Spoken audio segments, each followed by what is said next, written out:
Et stop, tu roules sur le boulevard BD, cet album est fait pour toi. Camp Coyote, tome 2, sans dessus-dessous. Au Camp Coyote, il y a des accidents graves tous les jours. Ou presque. C'est donc avec émotion que le chiffre 1 va être accroché au panneau indiquant le nombre de jours écoulés depuis la dernière catastrophe.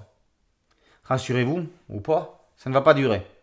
Le jeune scout œuf pourri pourra le raconter à ses petits-enfants, s'il en a un jour, ce qui n'est pas gagné vu là où il s'est fait mal la dernière fois. Le chef orignal demande un volontaire pour accrocher solennellement le panonceau en haut du mât. Sinon, chef Jean-Claude, le poulpe, se chargera de désigner un candidat, lui qui a tendance à confondre désigner et dévorer. Du coup, tout le monde va se bousculer au portillon. Cette mésaventure, du panneau des accidents graves, est la première des 10 péripéties subies par les scouts du Camp Coyote.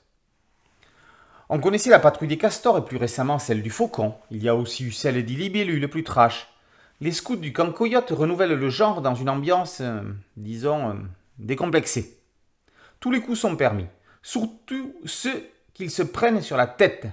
Coups durs et coups du sort, coups de bambou et coups bas. Cora, Boone, Gabi et œuf pourri sont sous les ordres des chefs du camp. Parmi eux, Sandy, la seule humaine. Coyote est un coyote, koala est un koala, orignal est un orignal, et Jean-Claude, on l'a dit, est un poulpe. Tout au long de l'album, ils vont avoir affaire avec des moustiques, une momie, un vampire, des ratons, un voyageur temporel, des orties, de l'orage et toutes sortes de joyeusetés.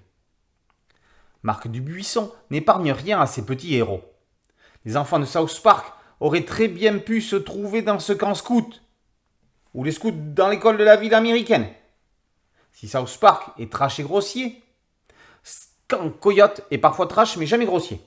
On reste dans du tout public. À partir de 9-10 ans quand même. Au dessin, Paca, que l'on a connu avec Roger et ses humains, scénarisé par le youtubeur Cyprien, dynamite la sauce. Il y a quelques accents manga, juste ce qu'il faut. Le dessinateur n'hésite pas à faire dépasser les personnages des cases pour les mettre en avant. Les couleurs de Ben Beka pimentent l'ensemble avec tout le talent qu'on lui connaît. Souhaitons à Camp Coyote le même succès que les petits diables.